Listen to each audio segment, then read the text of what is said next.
Hey everyone, Phil Barrera here from the Wait For It podcast and your host of the 2024 JPU Podathon. It has been a wonderful evening here as we have gotten to speak to some of the best and brightest podcasters from all over Northeast Florida, as well as benefiting a good cause in feeding Northeast Florida for the second year in a row, which is great. Thank you so much to everybody that has donated this evening. But I'm here with my next guest, so please just take a moment to introduce yourself as well as your show.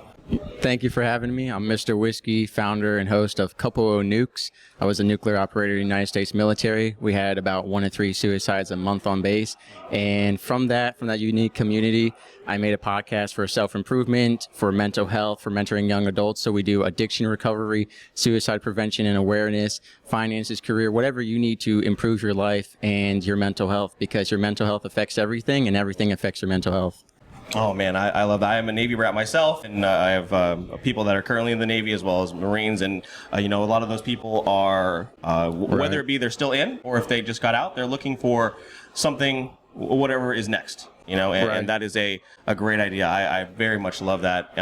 How long have you been doing this, and what made you want to start this podcast? Right, so I've been doing it for 2 years, a little over. I just had my 2-year anniversary a couple of days ago, so awesome to still be here, and I appreciate all the support.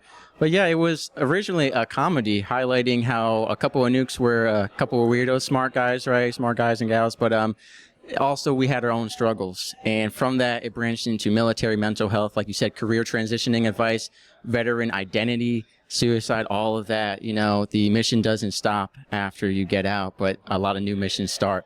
And then it branched out to just everyone.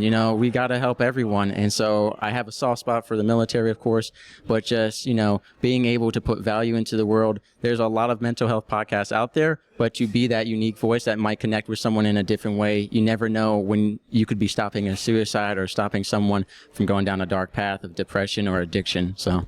Yeah, we've had a few other podcasters up here that have had shows in regards to their mental health. So I want to ask you, how do you manage your mental health when you talk about subjects that are so heavy? Yeah, so it's really important to have a balance, even as a host or a therapist. It's like, who is the therapist, right? So I'm hearing all of this stuff about domestic violence, about suicide, and of course it's bringing up stuff from my military history, from my personal history, from my childhood.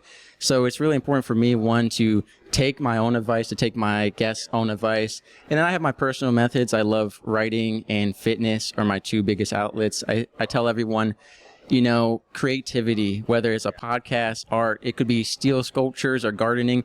There are so many unique ways to de-stress, but importantly, healthy de-stressors. I saw with the military, negative de-stressors, addiction to drugs, alcohol, women, whatever it was, that's how they spend their free time. But for me, I try to prioritize, helping others, helping myself, because I got stopped in the military. They said, Mr. Whiskey, even Superman couldn't save everyone, and you are just trying to save everyone, and you've run yourself thin, and now you can't help others or yourself. So I always try to take a step back, which can be very difficult when you're trying to help everyone, and remind myself, I need to be able to take care of others as well.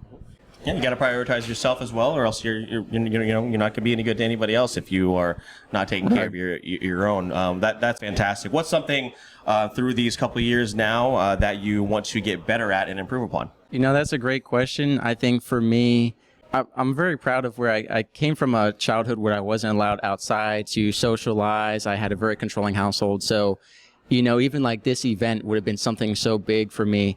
And I'm still working on social awkwardness, on social cues, and talking too much is my biggest flaw. I think a lot of podcasters, we like to, as much as we don't like the sound of our own voices, we like being a host, wherever we are. But yeah, it's just finding out and continually improving ways to get my content out there. It's not about the money. It's about adding value and helping people.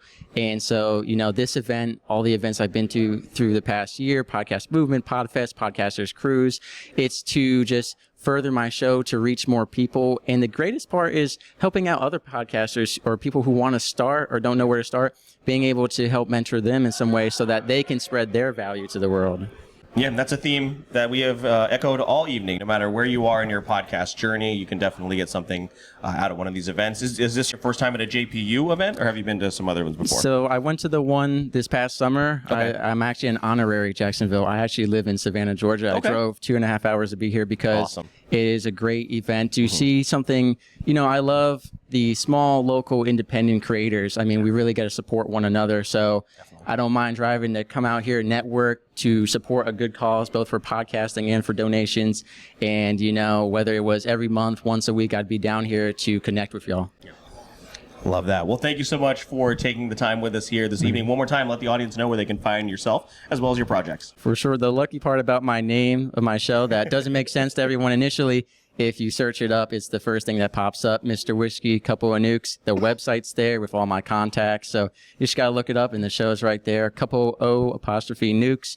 Again, because I was a nuclear operator, I don't blow stuff up. I don't kill people. I am just a nuclear operator trying to give back to that community and to all the communities that need someone. There you go. Make sure to check them out. Once again, this is Phil from the 2024 JPU Podathon. Thanks for joining us.